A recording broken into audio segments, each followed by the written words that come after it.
భాగవతం, రామాయణం, భారతం ఈ 3 పదాలు తెలియని వాళ్ళు ఉండరు.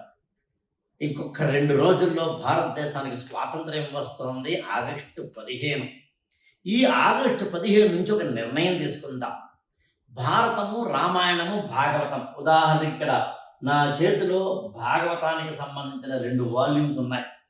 నాకు తెలిసి ఇందు గలడందు వేయడం సందేహం వలదలాంటి చిన్నప్పుడు మనం చదివిన కానీ ఇంతింతై వడిడింతై మరియు దానంతై అవో వీధిపైనంతై ద్వైతమడలాగ్రమణ కల్లంతై ప్రభా రాశిపైనంత అంటూ పోతన రాసిన అత్యంత అద్భుతమైన పద్యాలకని శ్రీ కైవల్య పదంపు చేరుటకే చింతించడం లోకక్షేకారంభకం దానవోద్రేక స్తంభకం కేళీ విరస దృగ్జోర సంభూత నానా కంజాత భవాండ కుంభకం అంటూ పోతన్న గారు రాసిన పద్యాలు చదువుతుంటే మైమర్చిపోతాం.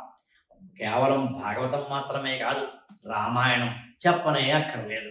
రామాయణంలో అనేక మంది తమ్ముళ్ళు ఉంటారు. విభీషణుడు తమ్ముడే, కుంభకర్ణుడు తమ్ముడే, సుగ్రీవుడు తమ్ముడే, భరతుడు తమ్ముడే, శత్రుఘ్నుడు తమ్ముడే, అందరూ తమ్ముళ్ళు ఉంటారు. కానీ ఈ తమ్ముళ్ళ మధ్య తేడాలు ఉంటాయి. భారతం చెప్పనే అక్కర్లేదు. 100 మంది కౌరవులు అటువైపు ఉంటారు, 5 పాండవులు ఇటువైపు ఉంటారు. అడుగడుగున శ్రీకృష్ణుడి లీలలు చూస్తున్నప్పుడు ఎక్కడో ధర్మాన్ని కాపాడేందుకు ఆయన చిన్న చిన్న ఏమైనా మ్యానిపులేషన్ చేశాడా అనిపిస్తుంది. కృష్ణుడి పాత్రను ఇదే భాగవతంలో ఒకలా చదువుతాం, అదే కృష్ణుడు భారతంలో మరోలా కనిపిస్తాడు. అదే రామచంద్రుడికి సంబంధించి కృష్ణుడి తత్వం కన్నా భిన్నమైనటుంది. ఎలాగైనా సరే అవసరమైతే స్వీయ త్యాగాలకు పాల్పడైనా సరే ధర్మాన్ని కాపాడాలి అనేది రాముడి తత్వం. ధర్మాన్ని కాపాడేందుకు ఏదైనా చెయ్యి అనేది కృష్ణుడి తత్వం.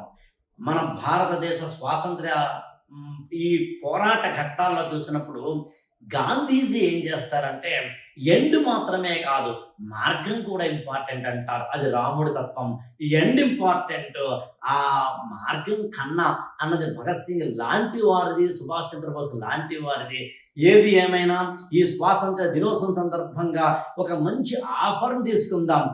ఆకలి రాఘవేంద్ర ఈ గురుకులం ఫర్ ఐఏఎస్ అనే మొబైల్ యాప్లోకి వెళ్ళండి. మనకి అత్యున్నతమైన ఆఫర్లు ఉన్నాయి. 8897826108కి ఫోన్ చేయండి. ఈ మొబైల్ యాప్ ద్వారా ఉండే ఈ ఫ్రీడమ్ సేల్ మన స్వాతంత్ర దినోత్సవం సందర్భంగా ఈ ఆఫర్లు వినియోగించుకోండి.